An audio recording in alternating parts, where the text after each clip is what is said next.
মীৰা দৰিদ্ৰ পৰিয়ালত ডাঙৰ দীঘল হোৱা এজনী ধুনীয়া ছোৱালী। মীৰা এতিয়া 10 বছৰীয়া হৈ উঠিছিল।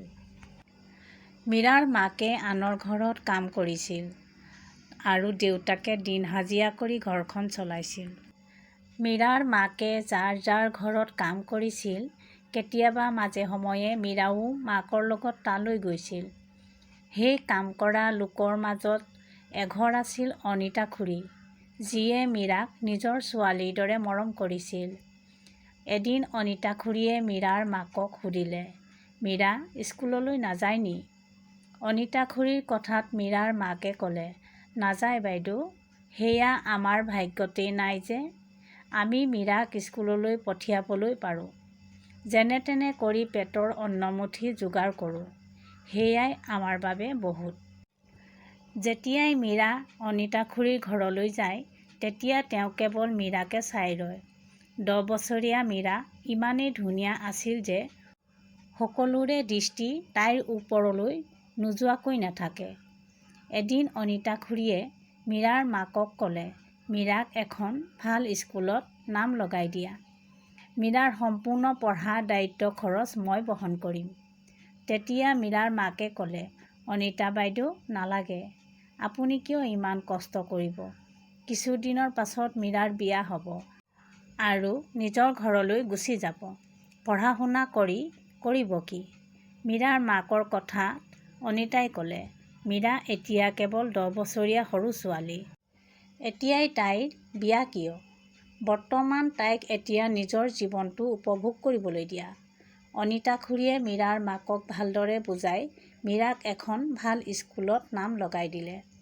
সৰুতে যেতিয়া মীৰা গাঁৱৰ ঘৰত আছিল, তেতিয়া মীৰাই গাঁৱৰে চৰকাৰী স্কুল এখনলৈ গৈছিল। কিন্তু যেতিয়াই চহৰলৈ আহিল, মীৰাই আৰু স্কুল যাবলৈ নাপালে। কিন্তু পঢ়া-শুনা কৰি সৰুৰে পৰাই মীৰাই ভাল পাইছিল আৰু সেইবাবে তাই লাহে লাহে নিজৰ পঢ়া আগুৱাই লৈ গ'ল। আৰু পঢ়া-শুনাতো মীৰাৰ মন বহিল। লাহে লাহে মীৰা ডাঙৰ হৈ আহিল। অনিতা খুৰীয়ে মীৰাৰ এডমিশ্যন এখন ইঞ্জিনিয়াৰিং কলেজত কৰি দিলে। কিন্তু মীৰা আৰু মীৰাৰ মাক-দেউতাকে এয়া বুজি পোৱা নাছিল যে অনিতা খুৰীয়ে মীৰাৰ ওপৰত ইমান পইচা কিয় খৰচ কৰিছে। সকলো ভাল ধৰণে আগবাঢ়ি গৈ আছিল। কিন্তু যেতিয়া মীৰা ইঞ্জিনিয়াৰিং কলেজলৈ গ'ল, তেতিয়া কলেজত অৰ্পণ নামৰ ল'ৰা এটাৰ লগত মীৰাৰ চিনাকি হ'ল। মীৰা দেখিবলৈ ধুনীয়া আছিল বাবে অৰ্পণ কি কলেজৰ বাকী ল'ৰাবোৰো মীৰাক নোচোৱাকৈ থাকিব নোৱাৰিছিল। প্ৰতিজনে মীৰাক 2 মিনিট সময় ধৰি থৰ লাগি চায়েই ৰৈছিল। সঁচাকৈ সৃষ্টিকৰ্তাই মীৰাক বহুত ধুনীয়া ৰূপ দিছিল। অৰ্পণ এজন ধনী ব্যৱসায়ীৰ ল'ৰা আছিল। যেতিয়া অৰ্পণে মীৰাক দেখা পালে, তেতিয়া সি মীৰাক পাবলৈ তাৰ মনৰ ভিতৰত আশা জাগ্ৰত হ'ল। লাহে লাহে কৰি অৰ্পণে মীৰাৰ লগত বন্ধুত্বৰ সম্পৰ্ক গঢ়ি তুলিলে। আৰু কিছুদিনৰ পাছত অৰ্পণ আৰু মীৰা ভাল বন্ধু হৈ পৰিছিল। আৰু তাহাঁতৰ বন্ধুত্ব লাহে লাহে কৰি ভালপোৱালৈ সলনি হৈ পৰিল। এই কথা মীৰাৰ মাক-দেউতাকে জনা নাছিল আৰু অনিতা খুৰীয়েও জনা নাছিল। এদিন অৰ্পণে মীৰাক ফুৰাবলৈ লৈ গ'ল। মীৰা অৰ্পণৰ লগত ফুৰিবলৈ গ'ল হয়, কিন্তু অৰ্পণৰ দৃষ্টি মীৰাৰ প্ৰতি অলপো ভাল নাছিল। অৰ্পণে কেৱল মীৰাৰ দেহাটো পোৱাৰ চেষ্টা কৰিছিল।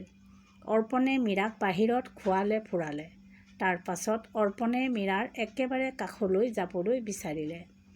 যেতিয়াই মীৰাৰ একেবাৰে কাষলৈ অৰ্পণ আহিল, তেতিয়া মীৰা আঁতৰি আহিল আৰু ক'লে যে, নহয় অৰ্পণ, আমি এনে কৰিব নোৱাৰোঁ, কাৰণ আমি কেৱল ভাল বন্ধুহে। অৰ্পণে ক'লে, কেৱল ভাল বন্ধুহে নে? ইমান দিনৰ পৰা মই তোমাক অনুভৱ কৰিছোঁ আৰু মই তোমাক সঁচা ভাল পাই পেলাইছোঁ। আৰু তুমি এই ভালপোৱাক কেৱল বন্ধুত্বৰ নাম দিছা? তোমালোক সকলোবোৰ ছোৱালী এনেকুৱাই। ক'ত কেতিয়া কাৰ মন ভাঙি দিয়া, তাত তোমালোকৰ একো নহয়। কিন্তু যিয়ে সঁচা ভাল পায়, তেতিয়া তেওঁৰ মনত কি হয়, কেৱল তেওঁহে বুজি পায়। অৰ্পণে নিজৰ মিঠা মিঠা কথাত মীৰাক এনেদৰে বান্ধিলে যে মীৰাই এই সকলোবোৰ নিবিচৰা স্বত্বেও অৰ্পণৰ হাতত নিজকে এৰি দিবলৈ প্ৰস্তুত হৈ গ'ল। কিছু সময়ৰ পাছত দুয়ো এখন হোটেললৈ গ'ল আৰু এইবোৰ এনেদৰে কিছুদিন চলি থাকিল। মাজে সময়ে কেতিয়াবা অৰ্পণৰ ঘৰত কোনোবা নাথাকিলে সি তেতিয়া মীৰাক নিজৰ ঘৰলৈকে মাতি দিছিল। কিছুদিনৰ পাছত মীৰাই এদিন গম পালে যে তাই মাক হ'বলৈ ওলাইছে। আৰু এই কথা গম পায়েই মীৰাই বহুত ভয় খালে। মীৰাই তৎক্ষণাৎ অৰ্পণলৈ ফোন কৰিলে, কিন্তু অৰ্পণৰ ফোনটো নালাগিল। তেতিয়া তাই লৰালৰিকৈ অৰ্পণৰ ঘৰলৈ গ'ল, কিন্তু অৰ্পণৰ ঘৰত মীৰাই অৰ্পণক লগ নাপালে। ইফালে অৰ্পণৰ মাক দেউতাকে মীৰাক ক'লে যে অৰ্পণৰ বাকী থকা পঢ়া সম্পূৰ্ণ কৰিবলৈ বিদেশলৈ গুচি গ'ল। মীৰাই যেতিয়াই এই কথা গম পালে যে অৰ্পণ বিদেশলৈ গুচি গ'ল, তেতিয়া তাই তাতে কান্দোনত ভাঙি পৰিল আৰু অৰ্পণৰ মাক দেউতাকক অৰ্পণ আৰু তাইৰ সম্বন্ধৰ কথা ক'লে আৰু লগতে তাইৰ সন্তান সম্ভাৱনা কথাটোও ক'লে আৰু ক'লে যে অৰ্পণ আৰু তাই এজনে আনজনক বহুত ভাল পায়। মীৰাৰ কথা শুনি অৰ্পণৰ মাক দেউতাকে ওলোটাই মীৰাকে দুখ দি আৰু অৰ্পণৰ মাক দেউতাকে ক'লে, এইটো কাৰ পাপৰ বোজা মোৰ ল'ৰাৰ ওপৰত জাপি দিছ? আমাৰ ল'ৰাই এনে ঘৃণাৰ কাম কেতিয়াও নকৰে। তহঁতি দৰিদ্ৰ লোক এনেকুৱাই। ধনী বাপেকৰ ল'ৰা দেখা পালেই তাক নিজৰ কৰি ল'বলৈ বহু তললৈ নামিব পাৰ। আমাৰ ল'ৰাই তোৰ লগত কি বন্ধুত্ব কৰিলে? তই তাকে ভালপোৱাৰ নাম দিলিগৈ। ওলাই যা মোৰ ঘৰৰ পৰা। আজিৰ পৰা মোৰ ঘৰৰ ওচৰত দেখা পালে মোতকৈ আৰু বেয়া কোনো নোলাব। মীৰাই অৰ্পণৰ মাক দেউতাকৰ এনে ৰূপ দেখা পাই তাৰে পৰা কান্দি কাটি আঁতৰি আহিল আৰু নিজৰ কোঠালৈ আহি কান্দিবলৈ ধৰিলে। সেই সময়তে মীৰাৰ ওচৰলৈ অনিতা খুৰী আহিল আৰু মীৰাক কান্দি থকা দেখা পাই সুধিলে, কি হ'ল মীৰা, এনেদৰে কান্দিছা কিয়? মীৰাই অনিতা খুৰীক ক'লে, একো হোৱা নাই খুৰী, অলপ গাটো বেয়া লাগিছিল। অনিতা খুৰীয়ে যেতিয়া মীৰাৰ মূৰত হাত ফুৰালে তেতিয়া মীৰাৰ মূৰটো বহুত গৰম হৈ আছিল, যেনে মীৰাৰ 500 ডিগ্ৰী জ্বৰত জ্বলি থকাৰ দৰে, আৰু মীৰা বহুত দুৰ্বল হৈ পৰিছিল। মীৰাই অনিতা খুৰীয়েকৰ লগত কথা পাতি থাকোঁতেই তাতে মূৰ্ছা হৈ পৰিল। মীৰাৰ তেনে হোৱা দেখা পাই অনিতা খুৰীয়ে বৰ ভয় খালে আৰু লৰালৰিকৈ মীৰাক ডক্তৰৰ ওচৰলৈ লৈ গ'ল। ডক্তৰে যি কথা অনিতা খুৰীয়েকক ক'লে তেতিয়া অনিতা খুৰীৰ যেন ভৰিৰ তলৰ মাটি নাইকিয়া হৈ পৰিছিল। ডক্তৰে অনিতা খুৰীয়েকক ক'লে যে মীৰা 8 মাহৰ অন্তঃসত্ত্বা, কিন্তু অনিতা খুৰীয়ে নিজৰ বিকলাংগ পুত্ৰ অমিতৰ বিবাহ মীৰাৰ লগত কৰোৱাব বিচাৰিছিল। অনিতা খুৰীৰ এটাই ল'ৰা আছিল অমিত। সৰুতে অমিতে এটা পথ দুৰ্ঘটনাত নিজৰ ভৰি দুখন হেৰুৱাই পেলাইছিল। সেইবাবে যেতিয়াৰ পৰা অনিতা খুৰীয়ে মীৰাক লগ পাইছিল তেতিয়াৰে পৰাই তেওঁ মনতে ভাবি ৰৈছিল তেওঁ মীৰাকে নিজৰ বোৱাৰী কৰি ল'ব। সেইবাবে অনিতা খুৰীয়ে মীৰাৰ সৰুৰে পৰা এতিয়ালৈকে পঢ়া-শুনাৰ সম্পূৰ্ণ খৰচ বহন কৰিছিল আৰু মীৰাক ভাল ধৰণে ডাঙৰ দীঘল কৰিছিল। মীৰাই যেতিয়া চকু দুটি খুলিলে তেতিয়া অনিতা খুৰীয়ে তাইৰ ফালে একদম খঙত চাই ৰৈছিল। আৰু অনিতা খুৰীয়ে খঙত ক'লে, মীৰা, তোমাক এই দিনবোৰৰ বাবে ইমান পঢ়ালো শুনালো। তই নিজৰ দৰিদ্ৰ ৰেখাৰ পৰা বাহিৰ হৈ গলি। ভঙা পঁজাত থকা তই অলপ বেছিকে সপোন দেখিলি। এইটো কাৰ পাপ নিজৰ পেটত লৈ ফুৰিছ? মীৰাই কেৱল কান্দি মৌন হৈ ৰৈছিল। কিছু সময়ৰ পাছত মীৰাই ক'লে যে অনিতা খুৰী, মই জনা নাছিলোঁ যে আপুনি মোক আপোনাৰ ল'ৰাৰ বাবে পচন্দ কৰে বুলি। অনিতা খুৰীয়ে ক'লে, তই ইমান অবুজন হবি বুলি মই সপোনতো ভবা নাছিলোঁ। মীৰা, মই তোক এইবাবে কোৱা নাছিলোঁ যে যাতে তই পঢ়াত ভালদৰে মন নিদিবি বুলি। কিন্তু মই তোৰ মা-দেউতাক কৈছিলোঁ। তই নিজে বুজি ল'ব লাগিছিল কোনোবা অচিনাকিয়ে তোৰ ওপৰত ইমান পইচা কিয় খৰচ কৰিছে। এতিয়া যি হ'ব লগা আছিলে হৈ গ'ল। এতিয়া ডক্তৰৰ লগত কথা পাতি এই সন্তানটি নষ্ট কৰি দিয়া যাব। কিছু সময়ৰ পাছত অনিতা খুৰীয়ে ডক্তৰৰ লগত মীৰাৰ সন্তানটি নষ্ট কৰাৰ কথা পাতিলে। কিন্তু ডাক্তৰে মীৰাৰ সন্তানটি নষ্ট কৰিব নোৱাৰোঁ ক'লে, কাৰণ সন্তানটি 8 মাহ পাৰ হৈ গৈছিল আৰু মীৰাৰ জীৱনলৈও সংকট আহি পৰিছিল। কিছু সময়ৰ পাছত অনিতা খুৰী আৰু মীৰা ঘৰলৈ আহিল আৰু কিছুদিনৰ পাছত নিবিচৰা স্বত্বেও অনিতা খুৰীয়েকে মীৰাৰ বিবাহ নিজৰ পুত্ৰ অনিতাৰ লগত কৰোৱাব লগা হ'ল। মীৰাও এই বিবাহৰ দ্বাৰা সুখী হোৱা নাছিল, কাৰণ অমিতৰ দুখন ভৰিয়ে নাছিল।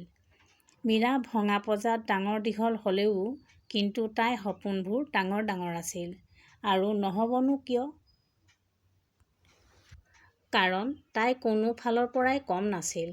সুন্দৰতাৰ লগতে তাইৰ লগত সকলোবোৰ আছিল যি এজনী বুদ্ধিয়ক ছোৱালীৰ লগত থাকে।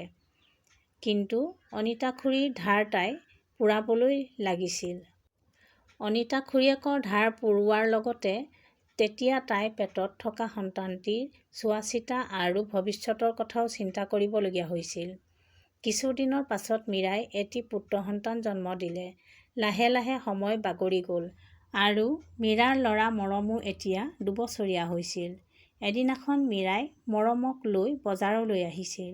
তেতিয়া মীৰাই বজাৰত অৰ্পণক দেখা পালে আৰু অৰ্পণে মীৰাক দেখা পায়েই তাইৰ ওচৰলৈ আহিল আৰু ক'লে যে, মীৰা, মই বিদেশৰ পৰা অহা 2 দিন মাত্ৰ হৈছে। মই যেতিয়াই বিদেশলৈ গুচি গৈছিলোঁ তোমালৈ বহুত মনত পৰিছিল। কিন্তু কি তুমি বিয়াত বহিলা? আৰু এই সন্তানটো কাৰ হয়? তেতিয়া মীৰাই ক'লে, নহ'লে কি কৰোঁ? তোমাৰ দৰে এৰি থৈ যোৱা লোকৰ অপেক্ষা কৰোঁ। আঁতৰি যোৱা মোৰ চকুৰ আগৰ পৰা আৰু কেতিয়াও যেন মোৰ সন্মুখলৈ নাহা। অৰ্পণে মীৰাক ক'লে, এনে নক'বা মীৰা। মই জানো তুমি মোক বহুত বেয়া পাই আছা। হয়, মই ভুল কৰিছোঁ, কিন্তু মই জানি বুজি কোনো ভুল কৰা নাই।